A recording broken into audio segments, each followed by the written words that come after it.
Ne oluyor ya? Telin şarjı bitmişti de. Nasıl yani? Öyle bir açayım dedim. Sevişmenin ortasında mı? Aynen öyle bir garip oldu ama. Aklımdayken açayım dedim ya, annemler arar falan.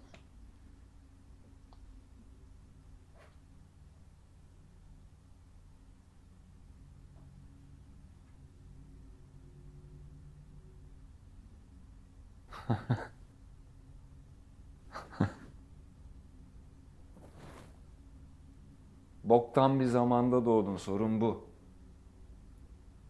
İdeal olanında yatan ama ona göre ilerlemeyen bir dünya. Herkese, her şeye yer olduğu yalanını yetiştirdiği nesilleri pompalayan ama sonra öyle olmadıkları için içine düştükleri karanlıklara isimler verip onları ilaçlarla çözmeye çalışan vahşi bir dünya. Birinin ağzını diğerini ikiye ayırdığı böyle canlı canlı, daha kasları hareket ederken midesine indirdiği dünyadan bile daha vahşi. Çünkü yalan var ortada, sahtelik var. Ne bu, şiir mi yazıyorsun? Canımı sıkmaya başladın, bir derdimi konuşmaya çalışıyorum seninle.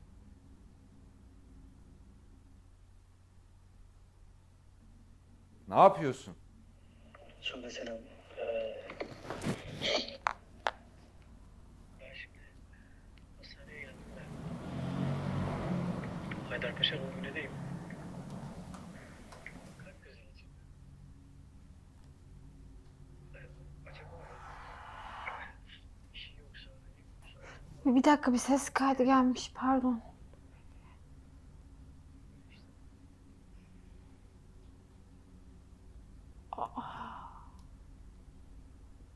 Ay, ben ne yapacağım ya şimdi buna? Sude, Efendim? bir şey konuşmaya çalışıyorum Ya seninle. telefonumun şarjı bitti, şarja taktım, daha ne konuşmaya çalışıyorsun benimle acaba? Tamam da şu an ne alaka yani? Şu an telefonun aklına gelmesi ne alaka? Aklıma geldi.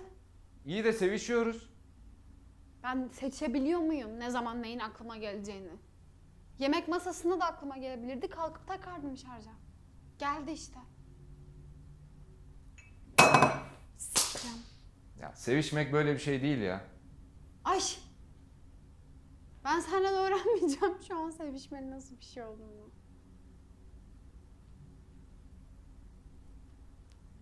Bir tane şey vardı burada, var mı ondan? Neydi Naime? Bir şey rakısı. Yok. Neydi o? İçtik onu. İyi, tamam. Tamam. Çıkarayım hayatımdan. Takibi bırakayım. Sağa kaydırayım ya da sola. Hangisi olumsuz olan? Sıradaki aşamalarımız bunlar galiba. Ama bence en boktanından en iyisine her şey konuşulabilir. O telefonunun yaratmış olabileceği uzaklık da buna dahil. Çünkü bu hayatta bir gerçek olan var, bir de ideal olan. Sen de hayatta her şeyin olması gerektiği gibi olmasına inanarak büyümüş bir kuşaksın. Teyzesi sabun yapılmaya götürülen 1942'de yaşamış 22 yaşındaki bir Yahudi kıza anlatamazsın bunu. Yahudi kız mı? Hayatta çoğu şey olması gerektiği gibi olmaz. Söylemek istediğim şey bu. Hayat zaten olmayan şeyleri oldurabilme sürecidir. Ve elinden geleni yapıp onun izin verdiği kadarını yaşarsın. Anlatabiliyor muyum? Hı. Telefonun kapalı dursaydı yani.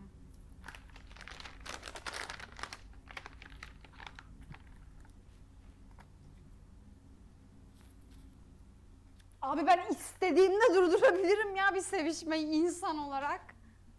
Ve şu an suçlanmış hissediyorum. Bayağı suçlu hissediyorum şu an. Ya hayır, tabii ki ben onu mu söylüyorum? Yani ben de aynı insan olarak bambaşka türlü yaşıyor olabilirim şu an. Başka türlü, yani senden çok uzakta mesela. Çok uzakta. Anladım. Peki Ne yapıyorsun Ozan'cığım benim en yakınımda? Hatta içimde amına koyayım. Haftanın en az 2 günü. Sevgilin varken.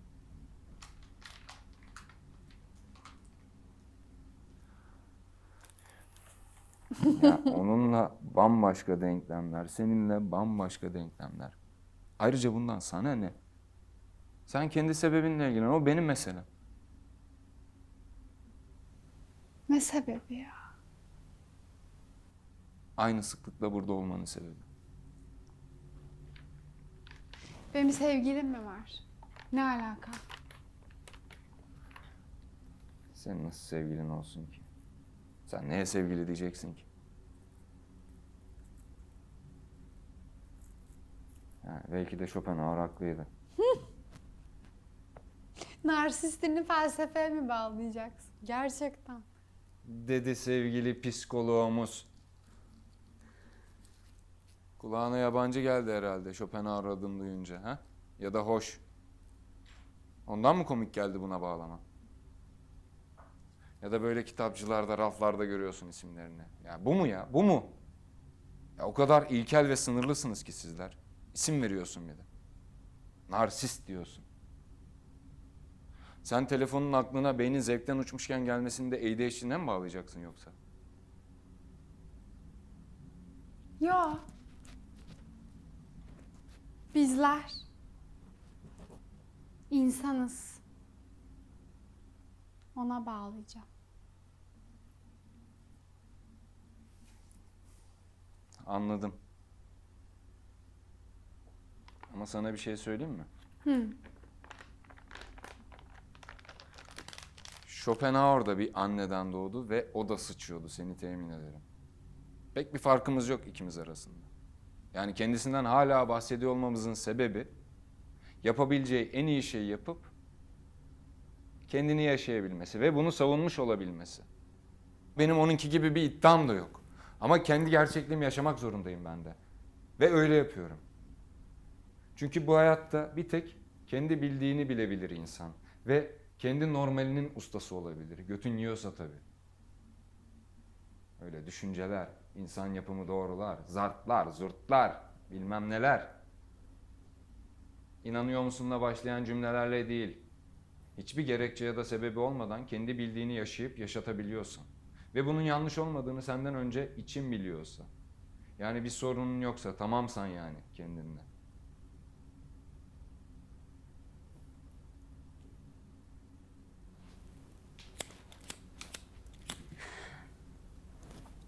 Devam et.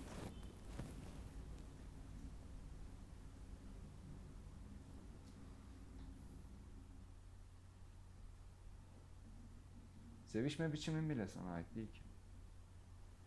Hı. Güya en ilkel şeylerden biri insandaki. Tabii o da bir ayrı bir sohbet, ayrı bir özgürlük alanı konusu. Mesela insanlar 60'larda bugünkü gibi yatmıyorlardı. 1800'lerde, 1200'lerde de farklı şekillerde yatıyorlardı. Yani farklı şekillerde kendilerini ortaya koyup kabul görmeyi bekliyorlardı. En ilkel, en gerçek, en hayvan oldukları halde. Erkekler neden bocaladı biliyor musun? Çünkü kadınlar erkek olmayı öğrendi. Ha. Öyle mi? Lütfen devam et.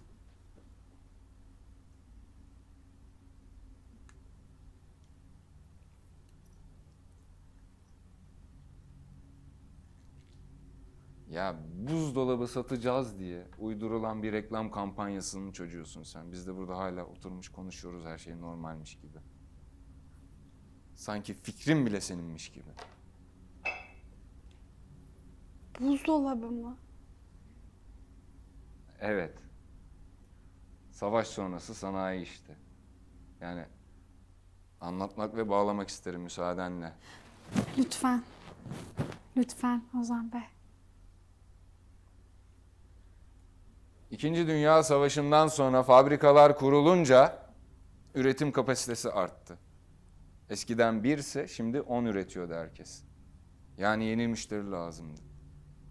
Önce aileyi kutsayıp ön plana çıkardı, sonra bireyi. Eskiden 4 kişilik bir aile, bir araba, bir buzdolabı aldım mı tamamdı, okeydi. Çünkü üretim ve satış bu kadarına yetiyordu. Ama artık her aile tek kişilik. Bütün Mercedes Beko reklamlarında Özgür 30'lu yaşlarda beyaz yakalı var. Öyle 4 kişilik mutlu Amerikan ailesi falan yok. Çünkü yine üretim arttı. Yine yeni müşteri lazım. Sen de bu iki reklam kampanyası arasında doğacak kadar şanssızdın. Sana hatta annene babana bile ait olmayan fikirlere ben dedim. Ortada bir sen yoktu. Hiçbir zaman olmadı. Ben dediğimiz şey romantik bir figür artık. Romantik bir fikir. Bu kadar. Evet. Magna Carta'nın sonuna geldik. Cümlemize hayırlı olsun. Ama sana bir şey söyleyeyim mi? Ha. Senin hiçbir suçun yoktu ya gerçekten. Bu içinde yaşadığımız toplum, ülke, ekonomi. Yani sen 2+2 3 bile desen hiçbir problem yok bence.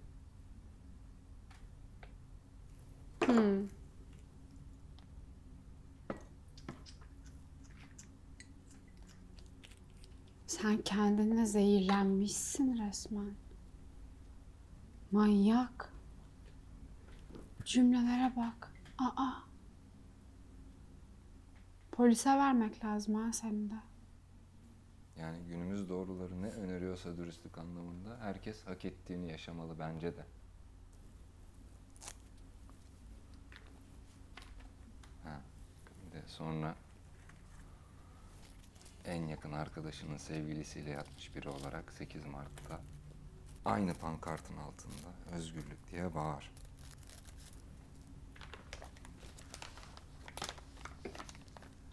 Ben böyle bir şey yapmadım ya.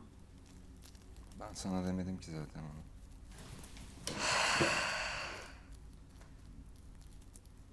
Sen yine de kendine çok yüklenme öyle, tamam mı yakışıklı? Belki yazarsın bunları. Ha?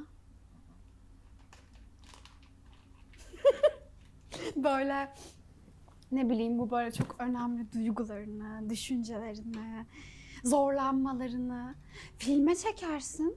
Hı? Film yaparsın belki. Ne dersin? Müthiş yeni bir fikir bu.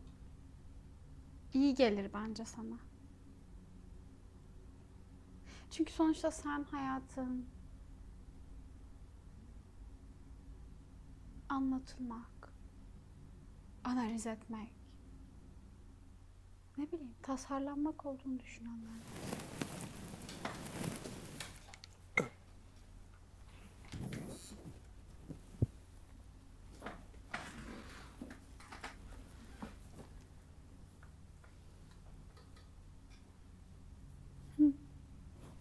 Anlatırsan anlamlıdır hayat. Yo. Hayır. Hayat hiçbir zaman anlamlı değildir bence. Hiçbir zaman. O yüzden yapabileceğin en anlamlı şey yaşamaktır. En değerli şey, tek değerli şey. Bütün işini gücünü bırakıp yaşamak. Bir sincap.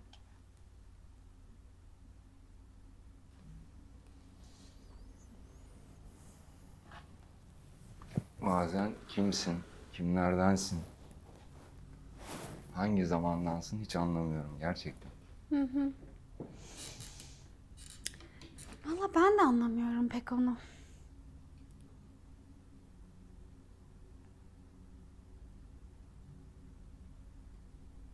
Ruhsuz bir zamanın içinde kaybolmuşuz.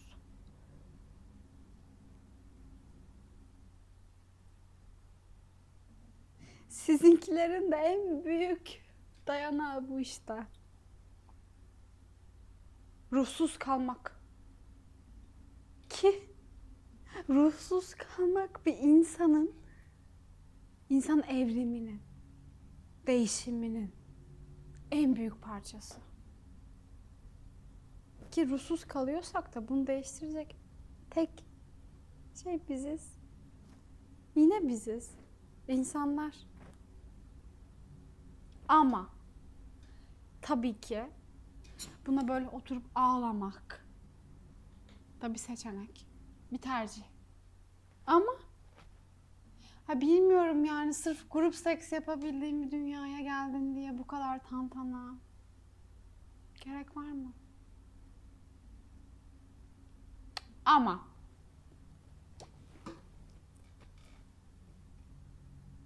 bence sen yine kendine bir tanış. Hallet yani o kısmı. Tamam. Çünkü kaç yaşında adam olmuşsun, hala ne yaptığın hakkında Ha. herhangi bir fikrin yok, maalesef yok. Yani ya sen o gerçeklik dediğin şeyi yaşamaya götün yesin de. Hı. Ya böyle 3 aydır, 3 yıldır süründüğün, terapi adı verdiğin o şeyi sal. Ya da Ya şimdi bir dakika. ne diyeceğini bile o kadar iyi biliyorum ki şu an. Ve hayır, senin aksine ben kendi gerçekliğimi biliyormuş gibi davranmıyorum.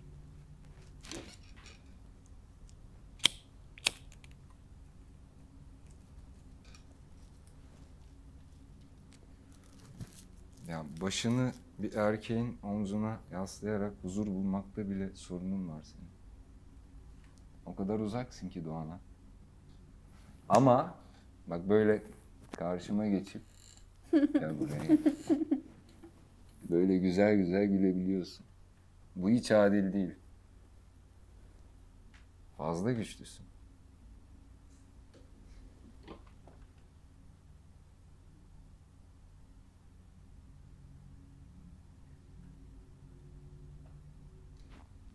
Büyük mizojenist. Schopenhauer. Dedin ya, örnekler verdin ya. Hani yani insan olarak saygı duymazsın. Okusan saygı duymazsın adama gerçekten. O kadar belli ki çok eski bir usta olduğu kendisinin. Saygılar. Yani adam diyor ki bir kadın diyor asla bir erkek kadar duygusal olgunluğa ulaşamaz. Bunu yazmış ya. Kadın hep çocuk kalır. Erkek kadar duygusal olgunluğa ulaşamaz demiş adam. Bunu baya baya yazmış. Hı hı. Başka bir yazar o dönemde. Ne diyor biliyor musun? Eşcinsellik hastalıktır diyor. Tedavi edilmelidir diyor. Erik Fromm. Kitabın adı ne biliyor musun? Sevme sanatı. İnanılmaz. Adam eşcinsellik hastalıktır diyor ya. Tedavi edilmelidir diyor. İnsanlar bu kitabı alıyor. Evet, alıyor. Bu kitabı alıyor. Okuyor. Tartışıyor. Bilgi diye.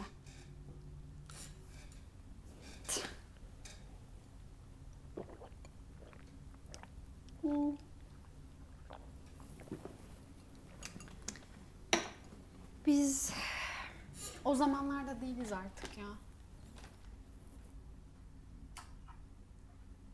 Geçtik oraları.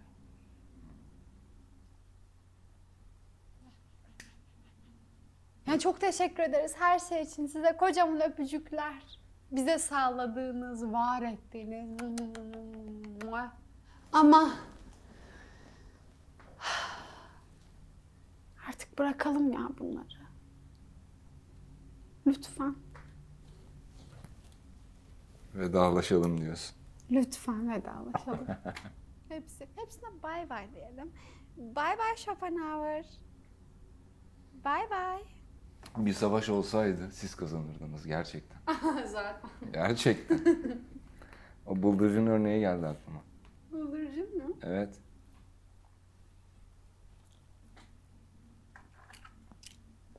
Bir erkekle dişi var kafeste.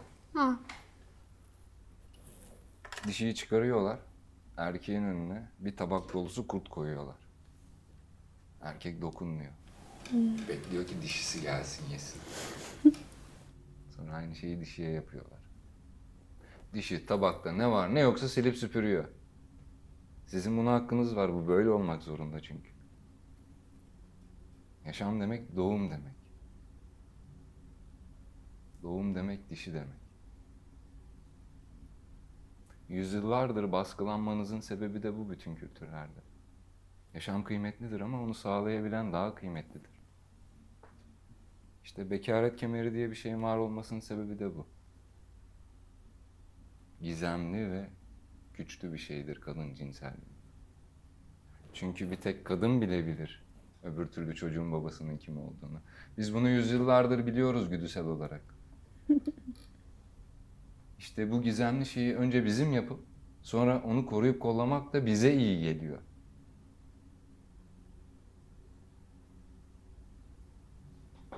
Ağzın çok iyi laf yapıyor. Ağzım çok iyi laf falan yapmıyor ya.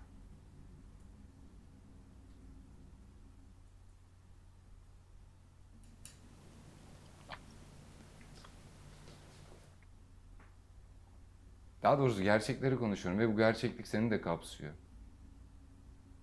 Ve ikna oluyorsun. Bana değil, söylediklerime ikna oluyorsun. Ya bu gerçekliğe ikna oluyorsun.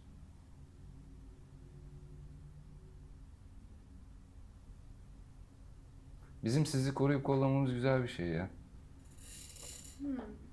Çünkü öbür türlü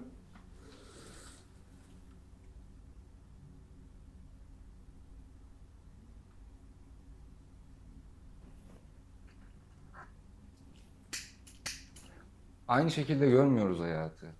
Yani aynı bakıp farklı şekillerde. Yani mesela fotoğrafımı çek diye telefonunu verdiğin iki kişinin aynı resme bakıp farklı şeyler çekmesi gibi. Yani bizim için çekici olan tarafınız da bu.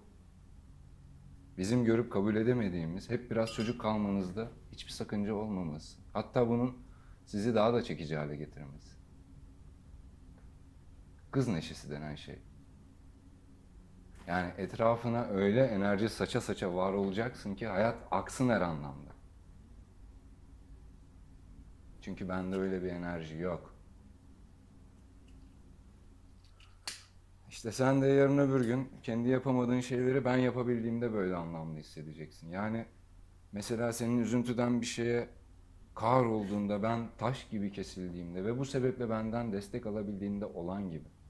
Ve böylece farklılıklarımızı seve seve yaşayıp gideceğiz. Ben senin onu öyle görüp öyle algılamana saygı duyacağım. Kesin. Ve her zaman yanında olacağım senin. Her zaman yanındayım.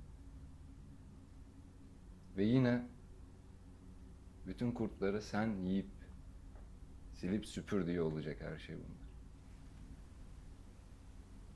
Ağzın gerçekten iyi laf yapıyor. Erkek, ölüm, kadın, yaşamdır bu hayatta. Ve hayat bir şekilde ilerlemek zorundadır her zaman. Ağzım çok iyi laf falan yapmıyor. Söylediklerimin ikimiz için de iyi anlamları var, iyi yanları var. Ve ikimizin ortaklığına dair konuşuyorum. Sen de buna ikna oluyorsun. Bu kadar. Korkma, manipüle etmiyorum seni. Bir şey söyleyeceğim ama. Sen bence asla ve katiyen sakın kimseye bunlardan bahsetme. Gerçekten. Ben sana değer verdiğim yerden söylüyorum. Çünkü söylediğin hiçbir şey normal değil. Ozan değil. Ne biliyorum, fikir bunlar. Fikir bunlar, sadece fikir. Yani bunları söylemek beni dünyanın en kötü insanı yapmaz.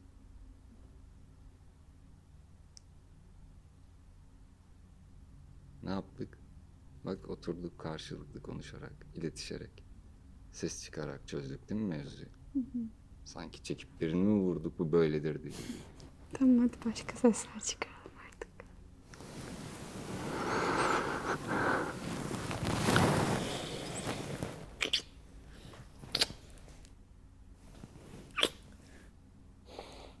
Bir dakika. Sevgilim.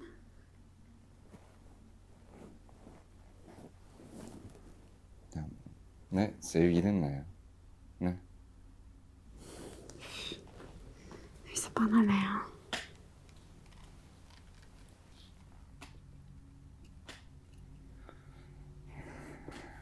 Bak ben bunun hesabını önce, her şeyden önce hayata karşı veremezmişim gibi geliyor.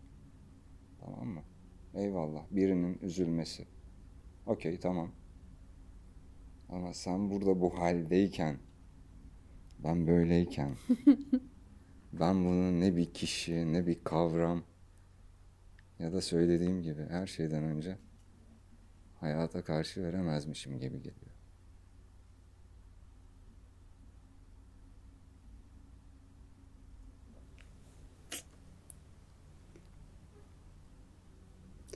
Yani yani her şeye inandırabilen, her şeye ikna edebilen bir zihnin var. Garip. Ve ben buna bayılıyorum. Benim zihnimin uyum sağlayamayacağı bir masal yok.